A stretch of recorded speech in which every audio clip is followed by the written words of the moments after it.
Corey and Carrie, maybe what we'll do is we'll start off again with you both introducing yourselves. Corey, I know, has a few words he'd like to start with before we go straight into questions. So whenever you're ready. Go ahead. Good morning, everyone. My name is Carrie Dornstauder. I'm the Executive Director of Maternal and Children's Provincial Programs. Good afternoon, everybody. There you go. I'm still my name is Corey Miller. I'm the Vice President of Provincial Programs and the project sponsor for the Jim Pattison Children's Hospital project. So welcome everybody to the Jim Pattison Children's Hospital. On behalf of the Saskatchewan Health Authority, I'd like to welcome you all to today's media conference. First of all, I'd like to lead off by thanking our community of patients, families, and staff for their support and assistance in getting us through our very important milestone of moving our patients into the new Jim Pattison Children's Hospital. Our patients, families, staff have all supported us in giving us the space that we needed to make this important, complex move into the new building, and it went really successful yesterday, and we're here today to share that news with you and with our community. So we would welcome questions from all of you with regards to our move into the Jim Pattison Children's Hospital.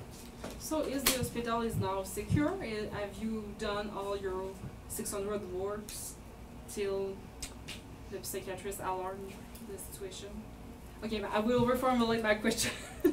Is the hospital is secure now? Because we know that you have to do 600 works to review the situation. So we have moved all of patients from the Royal University Hospital in Maternal and Children's Services and Emergency Services into the new Jim Pattison Children's Hospital.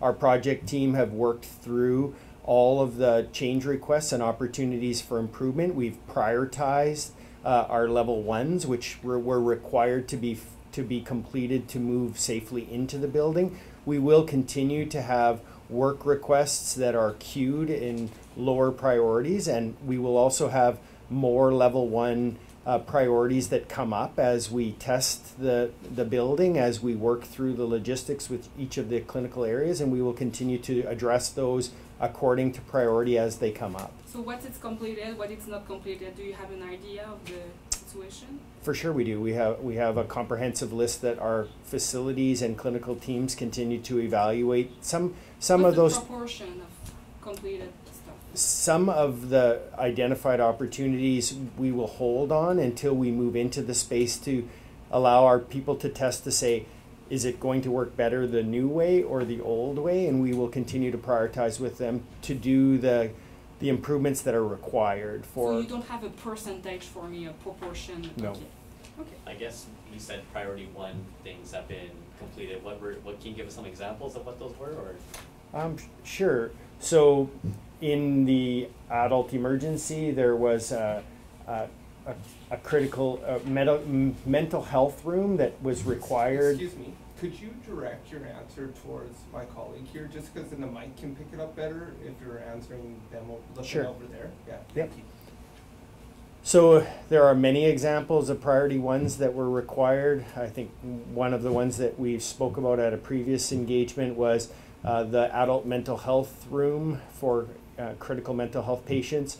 We had that room ready now, and it was in place and ready for our patient move yesterday. So that would be an example of a level one priority. Which there's actually several level one priorities within that room. So sometimes I think it's confusing as to what a priority is. So a lock on a door can be a priority. So that room had multiple priority ones for us to be able to say, yes, we were ready to move in, or what kind of contingency plans did we have to have in place. So that was all completed before we moved yesterday morning. And do you have other example of priority one in the hospital that was completed?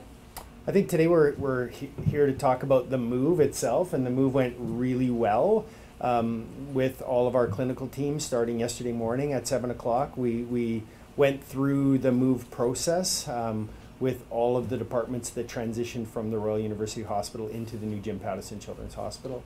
How many patients? I know that you gave a full number, but children versus maternal, maybe. Mm-hmm.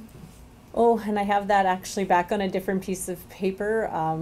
I'd have to tell you it was 79 on one side, on one track. So we had two different tracks and we tracked them that way. So we didn't really watch maternal versus pediatrics, but the two tracks together were 112 patients. One track did 79 and the rest came off the second track.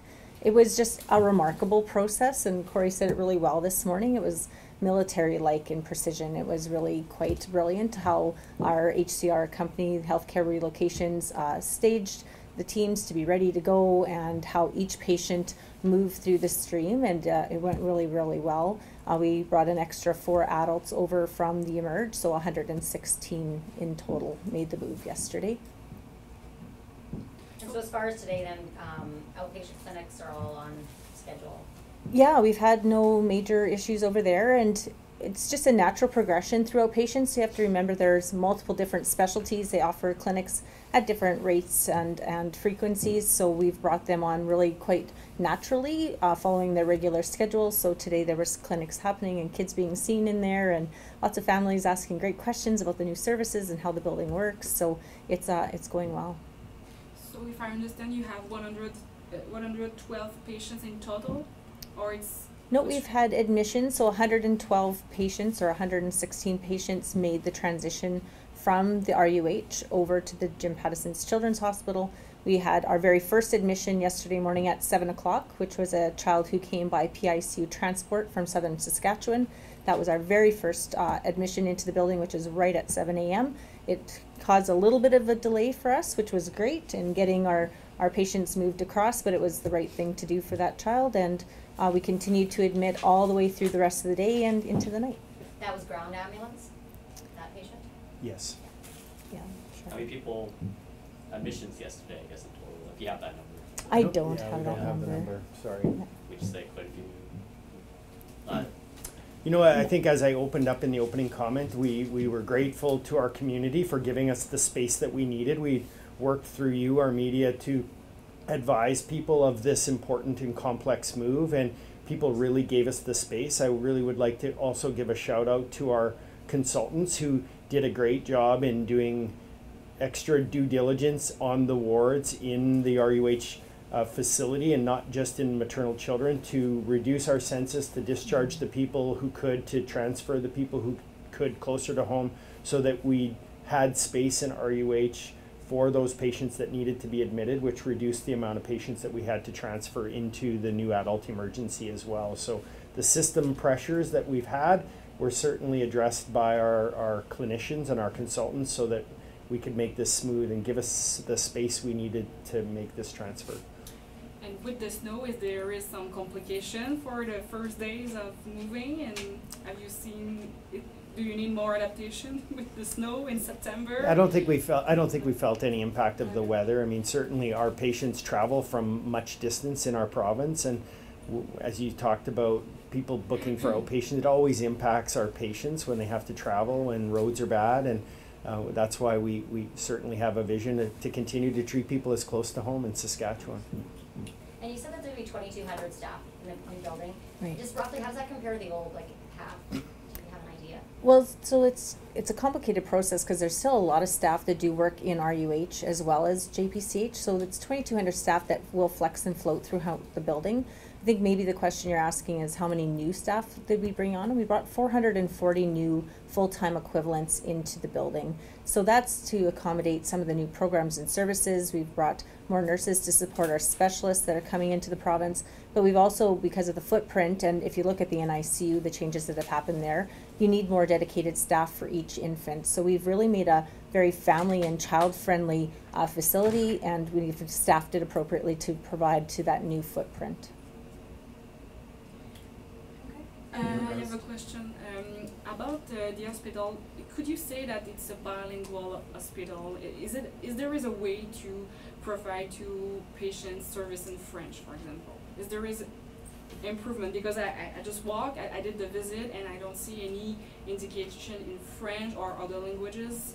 Is it in So I think priority to I think translate that it? And I think the answer to that is the Jim Pattison Children's Hospital, being part of the Saskatchewan Health Authority, we do have processes in place and services in place to assist and support families and our frontline staff in languages. So we do have services and available if our frontline staff or a family of any language require language assistance. We have a program in place to support our staff so that that communication with any language barrier that might exist can be supported in that way. But is it specifically a French bilingual building with signage? It is not. In regards to the Indigenous Birth Support Worker Program, do you have any update on when it's expected to get going and how many workers we brought in? There will be 8 workers, so that provides us with 24/7 support. For those of you who aren't familiar, part of the new Jim Pattison's Children's Hospital is an Indigenous birth support worker, which functions like a doula but focuses on Indigenous women's needs, being a support for those women as they come quite often from out of community, but also making sure that we're looking at traditional birthing practices. So there will be 8 people hired into those positions. They're in their training program right now, and we anticipate that being up really late fall. I'm not sure if this is a question for you or some of the other speakers, but what are staff's impression of it? I mean, you go through all the training and procedures and everything, it's got to be different showing up day one. Great question, and I had the opportunity to be here in the morning with Carrie in the operations center. So we weren't necessarily on the floor with our teams, and when I say teams, there were teams working in RUH from the sending site, there were transport teams, and then there were receiving teams. And then I also worked the night shift last night in operations from 7 to 7 and had the opportunity to do lots of walks on the floors to talk and greet with our staff that were there. And there is a general commitment to the building. People are excited and happy about the new space. I've never seen staff that excited and engaged in the new process. They have this beautiful new workspace, this amazing tool to do their work, and it's a special thing to see staff that excited and positive about this new space. It was fun to watch yesterday because as the move was kind of getting finalized, you could see people grouping together to take photos if they were on a shipping or a transport team. I think last night Facebook was inundated of people taking pictures of themselves in old spaces and new spaces and as teams and celebrating. It was a really great feeling throughout the building and continues this morning. The morale on the floors is really quite wonderful. They weren't flagging you down to highlight any issues or problems, were they? No, and they don't have to flag us down. We've set up processes through our operations center where we are huddling with our team. So super users from each of our units are huddling 4 times a day to ensure that we know any challenges or opportunities for improvement. If they're having any struggles, we as leadership know what's happening in the building so that we can help them address it as quickly as possible to reduce the impacts on our frontline staff and patients. Over the weekend, we actually started a really cool process that's continued this week where we brought wraparound support. So we have facilities management right on the units, working with those teams and getting those quick wins with the staff, helping them in real time. We've also got IT here working right on the units because this is a really technology heavy building, so making sure that all of their needs are being met in real time, and it's working really, really well. If I can return to my colleague's earlier question in regards to the 600 identified problems that had to be solved. First of all, can you clarify whether all priority 1 problems have been solved? Second of all, is there a reason why you can't give a number or a proportion? Yeah, I can tell you that when going into the weekend, we were sitting really with almost all of those priority 1s. They just continued to grow, which is why we wanted to make sure we had dedicated facilities management and IT, which were the top 2 needs, right on those units. And so instead of tracking and watching every one of those come in, we've just put in a process that's kind of managing them right on the spot. So I couldn't even tell you because right now while we're talking, there's probably 3 or 4 more that have come in. So we're just watching those as they grow, and not a lot of them are priority 1s anymore. They're things that we want to do and grow, and teams are looking at quality improvement because that's what we're about already. They're already saying, we'd like to go this way next, we'd like to trial this next. So a lot of those are future growth and ideas. So in terms of numbers, do you have more than 600 now because you discovered more? I would say that we've been resolving challenges and opportunities as they come up on the fly. Now that we're operational, no question, we expect and want those. Those are opportunities for improvement. So I think like any building of this magnitude and this size, there are going to be building challenges, design challenges that we want. We want to know what we can improve and constantly continue to improve for weeks, months, and years to come. In regards to the priority, the designation of priority 1, just so I understand this correctly, is a priority 1 defined by, for example, an impact, potential impact on patient care or health? What defines a priority 1?